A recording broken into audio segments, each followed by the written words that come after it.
day mga kabaro. Kung ikaw ay nagbabalak na mag-umpisa or magtayo na motorcycle spare parts, tapusin mo ang video ito. May share ako sa inyo na 10 item na fast moving item na pwede nating unang i-display sa nag-uumpisang motorcycle spare parts business. Pero kung ngayon lang tayo nagkita, ako nga pala si Jun Rizalot, ang dating OFW na ngayon ay isa ng entrepreneur. Noon, nung nag-umpisa ako sa motorcycle spare parts and services, back 2020, kukunti pa lang din yung display ng aking ah, shop, ng aking tindahan. Unti-unti ko lang inuna yung mga ah, fast-moving item. Item pa ah, madaling mabenta. So, ngayon, meron akong 10 fast-moving item na i-share sa inyo sa video ito. Una sa listahan natin ay ang bearing.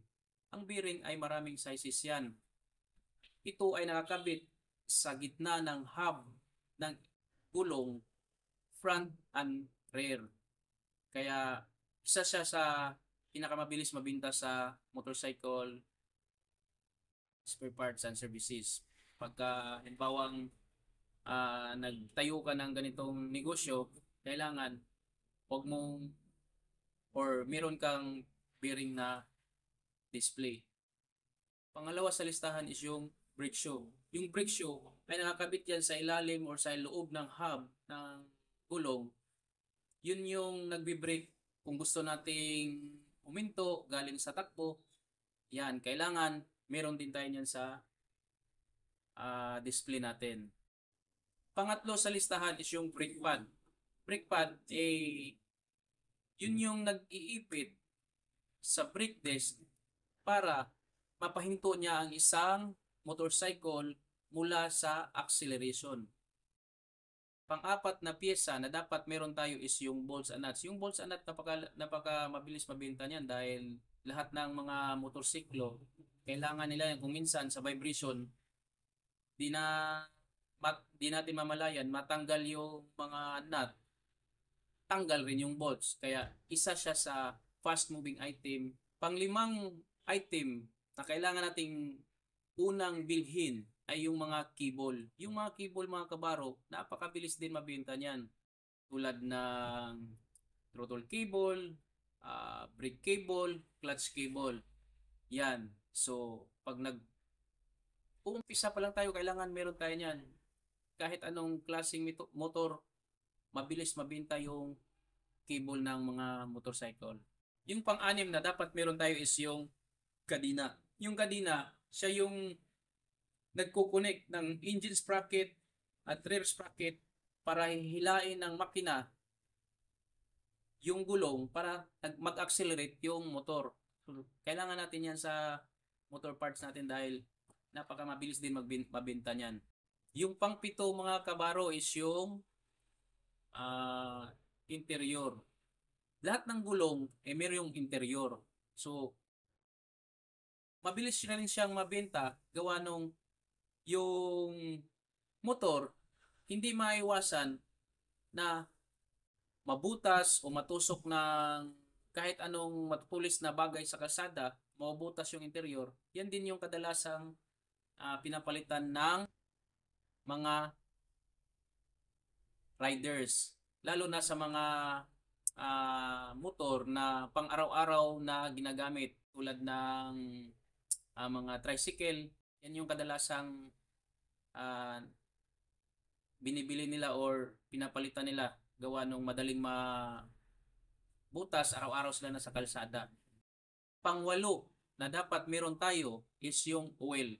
Yung oil kasi halos buwan-buwan o pagka mga tricycle, buwan-buwan yan sila nagpapalit. Halimbawang mga service lang yung motorcycle natin is nagdidepende yan sa takbo, either 1,000 or 1,500 depende na sa may-ari. 1,500 yung tinakbo or depende na sa may-ari kung kaano nila ka tagal sinsuel, pero kadalasan mabilis mabenta ang oil. Pang-siyam na dapat meron tayo is yung sprocket, dahil lahat ng mga semi-automatic, business type, big bike, meron talagang mga sprocket kadalasan yan. Yung engine sprocket natin, depende rin sa sizes yan. Mayroong 13 teeth, 14 teeth, 15 teeth. Nagdidepende rin, pero kadalasan ang mabilis mabenta dyan is yung 14 tsaka 15. Sa rear naman, meron ding maraming sizes yung rear sprocket. Depende rin yun sa dami ng ngipin nila. Kung depende kasi sa setup yan, yung pwede natin ikabit natin sa mga motor. Pag halimbawa pang tricycle, kakabitan natin ng malaking sprocket sa likuran para malakas sa hatakan. Pagka single naman, pwede rin medyo maliit para mabilis sa patag. So depende na yan depende na sa may-ari yan kung anong gusto nila or anong type ang gusto nilang ikakabit sa motor nila. Pag 10 na kailangan meron din tayong display is yung gulong. Yung gulong, siyempre yung gulong araw-araw natin ginagamit yung motor, napupudpud yan. Kaya isa yan sa mabilis mabenta. So yan yung 10 na item mga kabaro na kung halimbawa nagbabalak kang magnegosyo ng tulad ng motorcycle business, yan yung dapat na meron ka na huwag mong walain. I-explore mo na lang yung ibang parts. Sa sunod na video, may share pa ako sa inyo na ibang item na pangdagdag sa negosyo natin, sa spare parts natin. Yung 10 mga item na nabanggit ko mga kabaro, yun yung mga item na pinaniniwalaan kung pag nagtayo tayo ng motorcycle businesses or spare parts, kailangan meron tayo yan sa isang shop natin. So, yan, malaking tulong yan sa atin pagka halimbawang meron tayong mga available, pag may hinanap yung customer, meron kagad tayong maibigay sa kanila.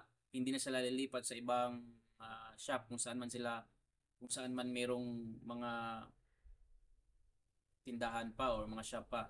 Kailangan pag may naghanap, meron tayong maibigay. Ang pinaka kalaban lang natin dito is yung hanapin kung saan tayo makakuha ng magagandang supplier or medyo mababa yung kuha natin ng pyesa sa iba't ibang supplier.